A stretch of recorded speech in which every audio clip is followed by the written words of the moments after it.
What would you say is a true fan? Sometimes it can go a bit too far. Immerse yourself in the world of that artist. What else can you do? Be smart about the data. So we are filming the last couple of episodes before I'm off to have a baby. So in this episode, we've got two really exciting episodes coming up. In this episode, we're going to talk to you about how to gain 1,000 true fans, right? Mm-hmm. And you're going to deep dive into the difference between engagement and reach.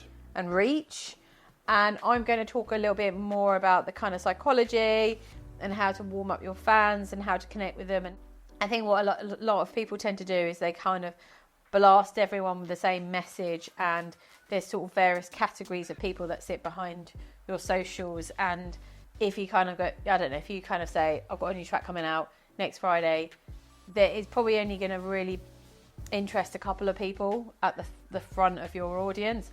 And the people that are further behind aren't going to be fussed, really. So if you think about 1,000 people in a room, what you want to do is you want to be able to speak to all of them individually. So in this episode, we're going to talk lots about all of that and how we're going to do it. So Azim, go on, talk to us about reach, engagement. What is it all about? Well, before we get into it, I mean, what would you say is a true fan?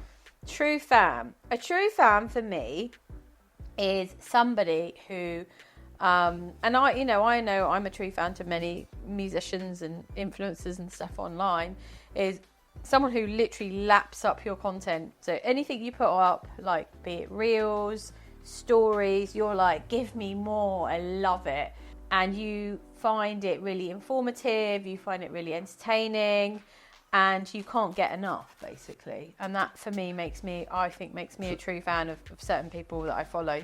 Okay, so as an artist, how would you know that? I mean, are you saying that obviously they're consuming a lot of content and then I presume they go and buy stuff, right? So they buy like a ticket, or they spend money on merch, or they do Patreon, or whatever it is. They're committing to something, right? Yeah. So that's a fan. Yeah. So for example, you went to see the Midnight this month, didn't you? And you bought 2 tickets, 2 gig tickets for 2 of their shows, one in London, one in Brighton. That to me proved that you were a true fan. Because you went over and above. You didn't just go into your buy tickets for your local town. What made you also buy London? Yeah, you could say I'm a true fan, but shout out to the Midnight, by the way. Great set. They're on tour at the moment. Once you start absorbing content, you immerse yourself in the world of that artist, and they create a world for you to go into. Mm-hmm. Whether it's a community or it's loads of interesting content that resonates with you, I think that's when you start to become a true fan. Yeah. And I think for artists that are starting out, and just to touch on like what you were saying about reach and engagement, an artist starting out needs to think about how engaged is his audience or her audience, and how much are they interacting with the artist, how much are they sharing your stuff, how much are they commenting, how much are they liking, sharing, and listening again. And so those metrics are going to be really important. So I think there's 2 parts to it. It's like understanding the data, and secondly, understanding the psychology of all your fans. Yeah. Like what are they actually saying? What are they doing? Yeah. So how do you think you start? Let's say you've been a musician for a couple of years. You've maybe got a couple of tracks out a year so far. You don't really know who your fans are. Maybe you've gigged once in your local town. Most of your kind of close mates turned up and some family members.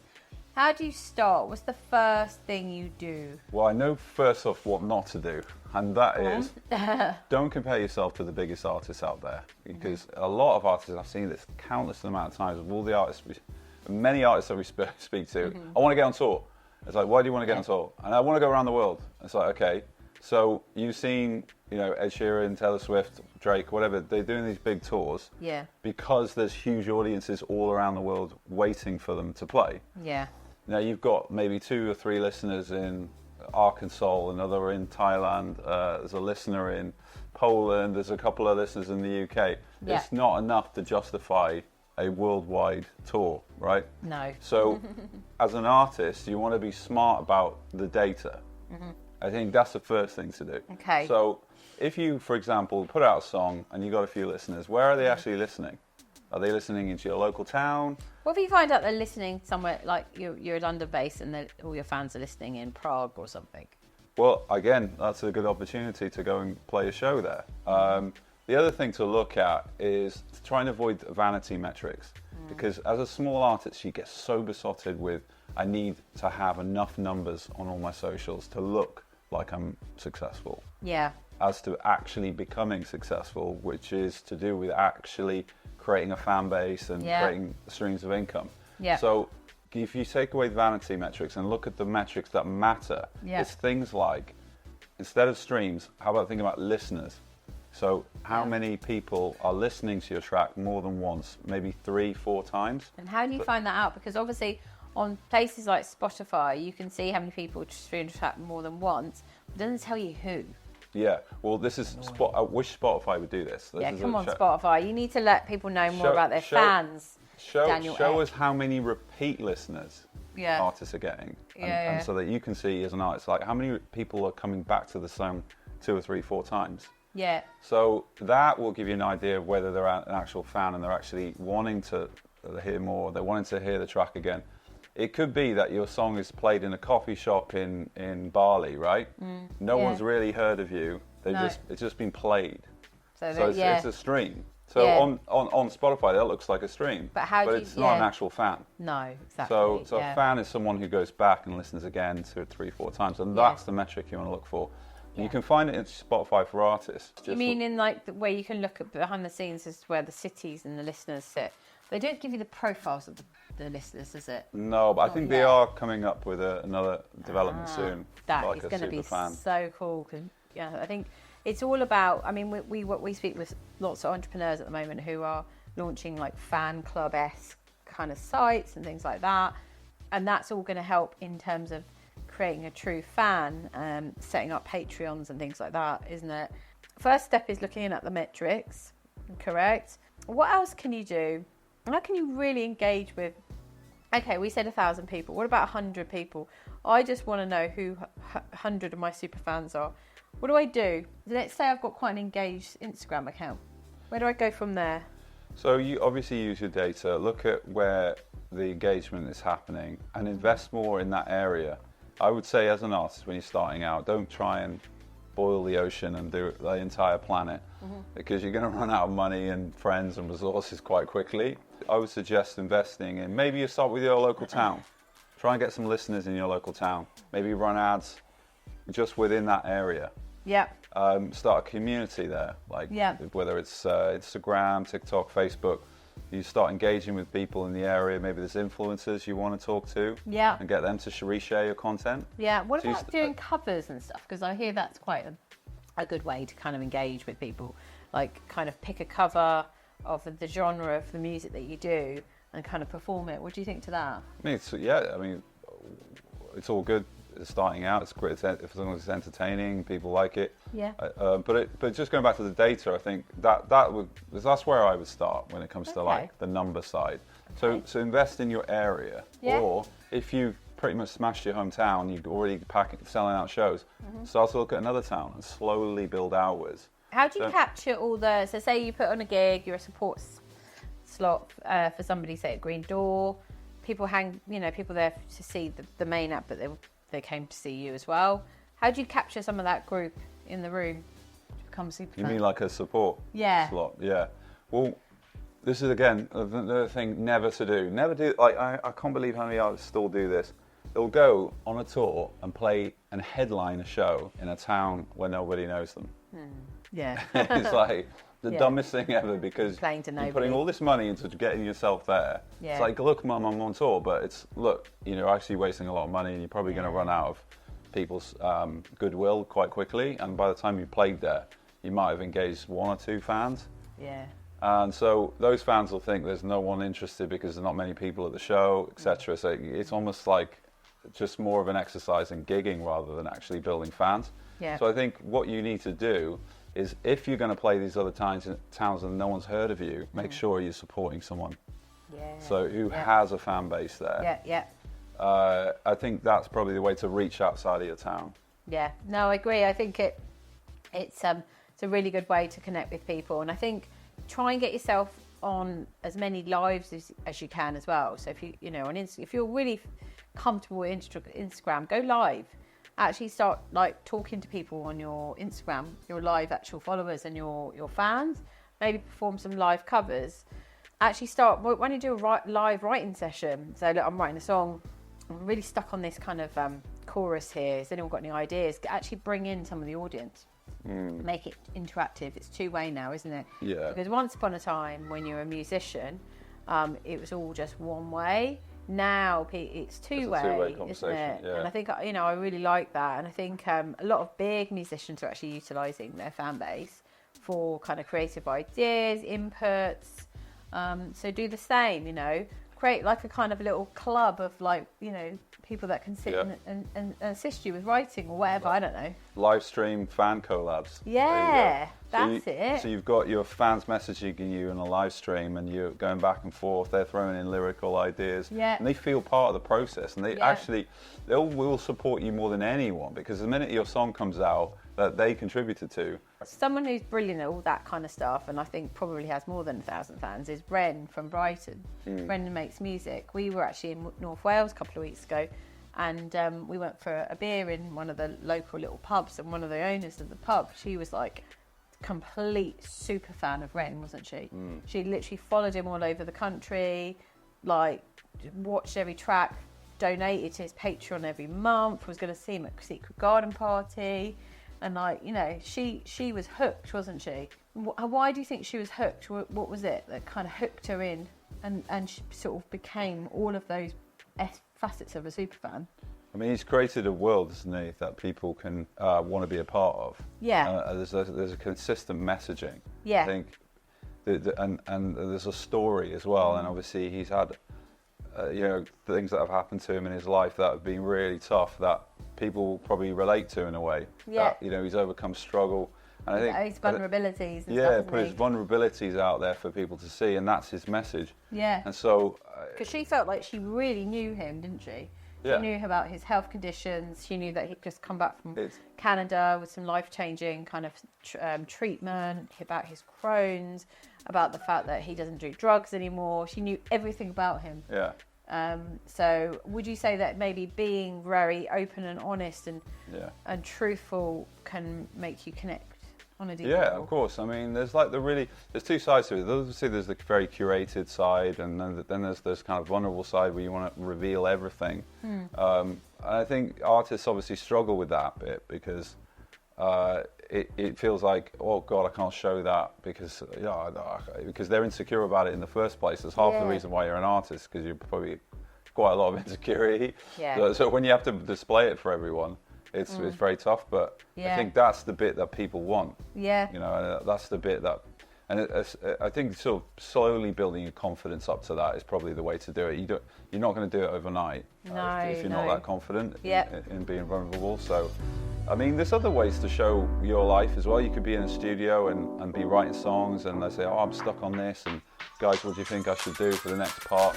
You know, you can show the creative process and document it, or live stream it. Yeah. And I think that can really help as well. Yeah, and I love it when a lot of those, you know, the really big artists kind of go live on, say, Instagram or whatever, TikTok, YouTube, because you see them like chatting to all their artists, their fans, and you can see the like live stream of kind of comments and stuff like that. And Doja Cat does it quite a lot.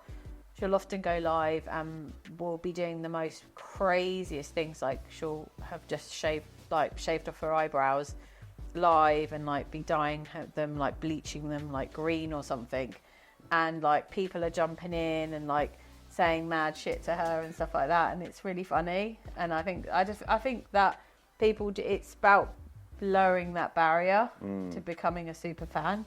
Do you know what I mean? And having that real kind of valuable interaction with people. Yeah. Sometimes it can go a bit too far. Lizzo, like, you felt that she'd gone too far because she'd like literally decided to change a lyric. Yeah, I think we've got to not placate the mob. You know, there is a mob of people out there that want to take you down, and it's not everyone. I think that's what we've got to not do what they want all the time, and actually stand up for what you really believe in. So is there do you think there might be a point where we get too close to the fans, then it causes problems?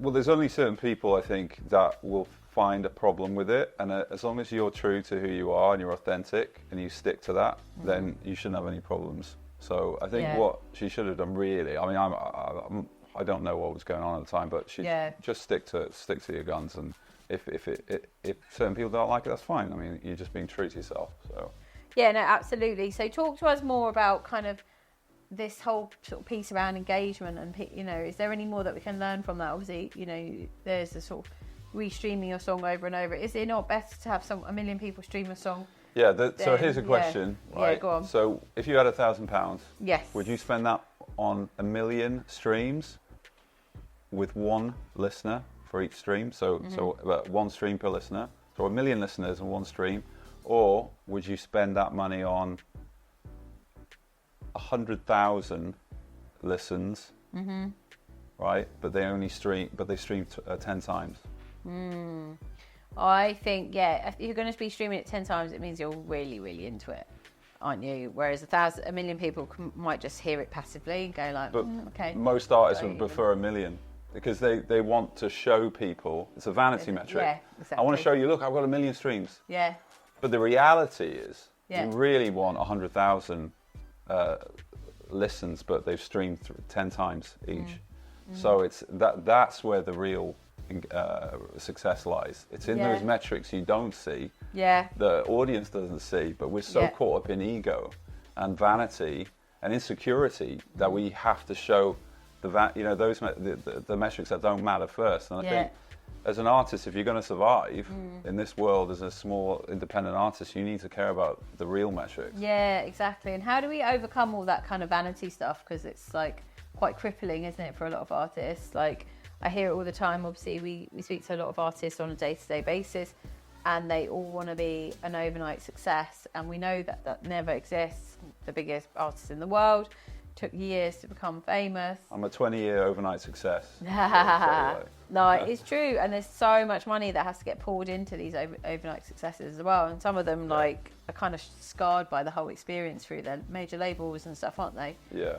I mean, Ray was a good example, wasn't she? Like, she was pushed into doing stuff she didn't want to, and then she kind of broke free. So I mean, some people think she was an overnight success, which is crazy. I mean, she's been around for like 15, 20 years, grinding away, and it's like, exactly. It finally came through. So okay, so as we sort of wrap up this conversation, would you say there's any like final points? So like, you know, if you had to draw like, I don't know, a diagram of like 1 to 1,000 fans, what would be the final parts of that puzzle in terms of really getting, you know, bringing that group together? Yeah. Is there... If I was trying to sum it up, I would say forget the vanity metrics, focus on fan by fan. Okay. So building one fan at a time, growing it, and nurturing those fans. Being as personal as you can. Yeah. Lots of micro content. I think it's really important, like putting out really cool stuff online all the time, every day if you can. Speaking to people on a personal level, going live, live songwriting sessions. I think covers are really important. And then you could probably start to eke out some actual music because you've started to warm them up. It's almost like when you do an ad campaign, you're sort of warming up your audiences, aren't you? Yeah. Don't just blast it all out really quickly. Exactly. Keep nurturing. Yeah. But again, you need to understand data. And I think that's when maybe some artists fall down. They look at the shopfront window, the Spotify profile. But they need to look behind the Spotify profile, the Spotify for Artists, and to actually take time to do it. Or YouTube analytics, Google analytics, look, or whatever analytics are going on behind TikTok. So you need to spend time on those numbers as well. Obviously, there's the artistic creative side. What if you're not very good at that sort of thing? Work with someone who is. I think find an intern or someone who really loves what you do, and bring them into your team and get them to help you and point out where to focus your efforts. Okay, you know, that sounds really good. And then when do you think is the appropriate time to start putting out your music once you've started building? As soon as you feel good about it. I think that's the main. I think when we get into this vicious cycle of just putting out for the sake of it, that's when things go wrong. There is no rush, really. Okay. I mean, there is in your mind, but it doesn't really matter because no one's waiting. Yeah. So once you feel like the track is ready, you feel the music, then I'd say put it out. Be honest with yourself. Cool. As soon as people start doing that with their head in the room, that's probably time to put it out. Yeah. And leave them wanting more as well. Like, you know, I see time and time again people put out like a whole album or an EP, and I'm like, you've got no bloody audience. Like, calm down. Yeah. Take it one track at a time. You know, maybe every couple of months or something, start to put a track out. That's just the nicest way to do it, because you're just building and building and building, slowly, brick by brick, aren't you? Yeah. And there is no perfect listener, by the way. So if your listeners are in South America, Yeah. don't write them off. Yes. We're seeing this quite a lot. Oh, I need my listeners to be in the UK and the US. No, there's all over the world. If you've got listeners in India, they're going to be great fans as well. There's going to be fans in all areas of the world. Actually, yeah, if you've got... that you could work. If you've got no on. intention of touring, which a lot of people don't, they don't want to tour. I hate doing live shit. And you've got fans that are on the other side of the world. Who cares? As long as they're streaming and buying your merch, and maybe if they're happy to donate or whatever, then it doesn't matter, does it? But if you're actually very serious about touring and you just want to tour in the UK, then yeah, I get it. You might just want UK fans. But other than that, that's a really good point.